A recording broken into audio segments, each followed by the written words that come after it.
Train യാത്രകളിൽ ഉറങ്ങിപ്പോയാൽ യാത്രക്കാരനെ വിളിച്ചുണർത്താൻ സംവിധാനവുമായി railway. ദീർഘദൂര ട്രെയിനുകളിൽ വിവിധ കാറ്റഗറിയിൽ റിസർവ് ചെയ്ത് യാത്ര ചെയ്യുന്നവർക്ക് വലിയ ആശ്വാസം നൽകുന്നതാണ് ഈ സംവിധാനം. നേരത്തെ തന്നെ പ്രാബല്യത്തിലുള്ള ഈ സംവിധാനം അധികം ആർക്കും അറിയില്ല എന്നതാണ് യാഥാർത്ഥ്യം. പുലർച്ചെ 3-ന് നിങ്ങൾക്ക് നിർദ്ദിഷ്ട സ്റ്റേഷനിൽ എത്തണം. വണ്ടി കൃത്യസമയത്ത് എത്തുമോ? ഉറങ്ങിപ്പോയാൽ സ്റ്റേഷൻ മിസ്സാകും. ഇത്തരം ആശങ്കകൾ ഒന്നും ഇനി യാത്രക്കാർക്ക് വേണ്ട. റെയിൽവേ തന്നെ നിങ്ങളെ ഇറക്കേണ്ട സ്റ്റേഷൻ എത്താറാവും മുൻപ് കൃത്യമായി വിളിച്ചുണർത്തും. രാത്രി യാത്രക്കാരിൽ ഭൂരിഭാഗം പേരും അനുഭവിക്കുന്ന ഏറ്റവും വലിയ ടെൻഷനാണ് കണ്ണു തുറക്കുമ്പോൾ ഇറങ്ങേണ്ട സ്റ്റേഷൻ കഴിഞ്ഞു പോയിട്ടുണ്ടാകുമെന്നത്.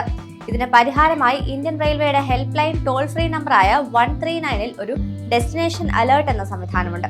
യാത്രക്കാരന് ഇറങ്ങേണ്ട സ്റ്റേഷൻ എത്തുന്നതിന് 30 മിനിറ്റ് മുൻപ് അവരുടെ ഫോണിലേക്ക് ഒരു ഓട്ടോമേറ്റഡ് വേക്കപ്പ് കോൾ വരുന്ന സംവിധാനമാണ് ഇത് യാത്രക്കാരന് നിഷ്പ്രയാസം ആക്ടിവേറ്റ് ചെയ്യാം.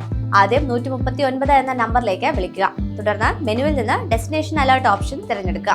സാധാരണയായി 7 ഡെസ്റ്റിനേഷൻ ഓപ്ഷൻ നമ്പർ. തുടർന്ന് നിങ്ങളുടെ യാത്രാ ടിക്കറ്റിന്റെ 10 അക്ക നമ്പർ നൽകി സ്ഥിരീകരിച്ചാൽ മാത്രം മതി. ഇതുകൂടാതെ SMS വഴി അലേർട്ട് PNR നമ്പർ എന്ന് ടൈപ്പ് ചെയ്ത് 139ലേക്ക് സന്ദേശം അയച്ചും ഈ സേവനം ആക്ടിവേറ്റ് ചെയ്യാം. ഈ 2 രീതികളിൽ ഏതെങ്കിലും ആക്ടിവേറ്റ് ചെയ്ത് കഴിഞ്ഞാൽ നിങ്ങൾക്ക് ഇറങ്ങേണ്ട സ്റ്റേഷൻ എത്തുന്നതിന് 30 മിനിറ്റ് മുൻപ് ഫോണിലേക്ക് ഓട്ടോമേറ്റഡ് കോൾ വരും. നിങ്ങൾക്ക് ഇറങ്ങേണ്ട സ്റ്റേഷൻ എത്താറായി എന്നതാണ് അതിലെ ശബ്ദ സന്ദേശം. അതോടെ ഇറങ്ങേണ്ടതിനുള്ള തയ്യാറെടുപ്പുകൾ യാത്രക്കാരന് സാവകാശവും ലഭിക്കും.